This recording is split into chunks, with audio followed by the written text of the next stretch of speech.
আজি আমি অবকলস প্ৰয়োগৰ 6.1 15, 16, 17, 18 নম্বৰ কুৱেশ্যনটো আলোচনা কৰিম। 15 নম্বৰ কুৱেশ্যনটো কি আছে আমাৰ এটা সামগ্ৰীৰ x একক উৎপাদনৰ মুঠ খৰচ cx টকাত এনেদৰে দিয়া আছে cx =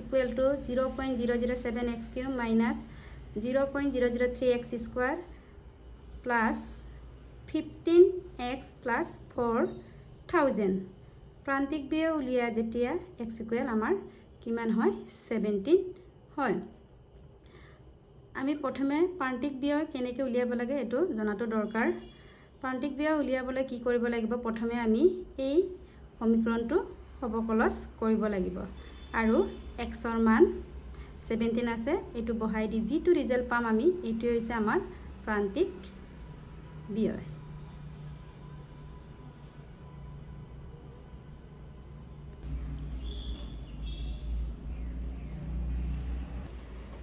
এতিয়া আমি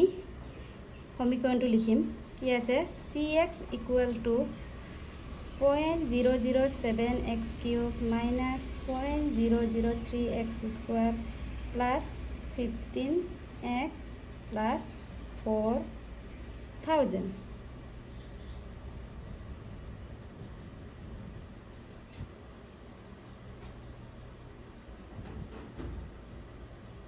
আমি এতিয়া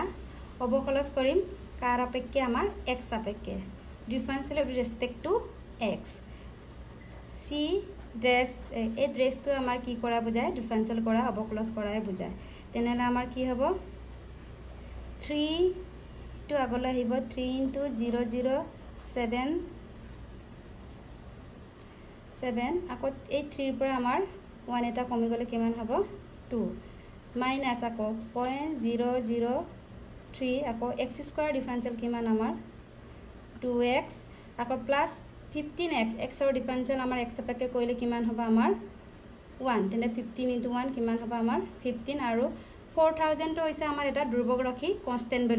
ভ্যালু আমাৰ কি হয় সদায় 0 হয়। এতিয়া আমি ইনটু কৰি লম প্ৰথমে 3 * 0.007 কিমান হ'ব 0.021x² minus আকৌ 0.003 * 2 কিমান হ'ব 0.006x plus 15 কিমান পালো আমি এটো। এতিয়া আমি x ৰ মান আমাৰ কি দিয়া আছে আমাৰ x ৰ মান আমাৰ 17 দিয়া আছে। এতিয়া আমি x ৰ মান ইয়াত বহাই দিম x = 17 বহাই দিম x ৰ মান কিমান আমাৰ 17 0.021 into 17² minus 0.006 into 17 plus 15 এটা আমি এটো ক্যালকুলেশন কৰিম 0.021 into 17² কিমান হয় আমাৰ 289 minus আকৌ 17 into 0.006 কিমান হয় 0.102 plus 15 আকৌ আমি এই দুটা ইনটু কৰিম কিমান পাম ইনটু কৰিলে আমি 6.069 minus 0.102 plus 15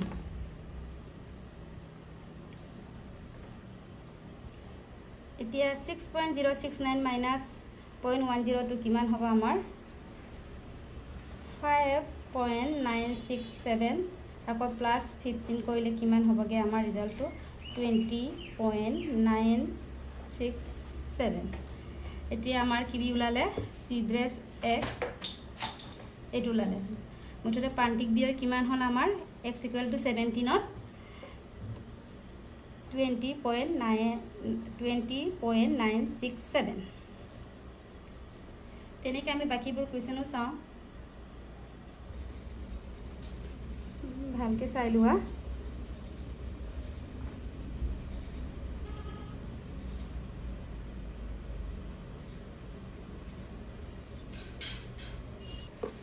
আৰু 18 কুৱেশ্যনটো সেম টু সেম হয় তোমালোকে ট্ৰাই কৰি চাবা।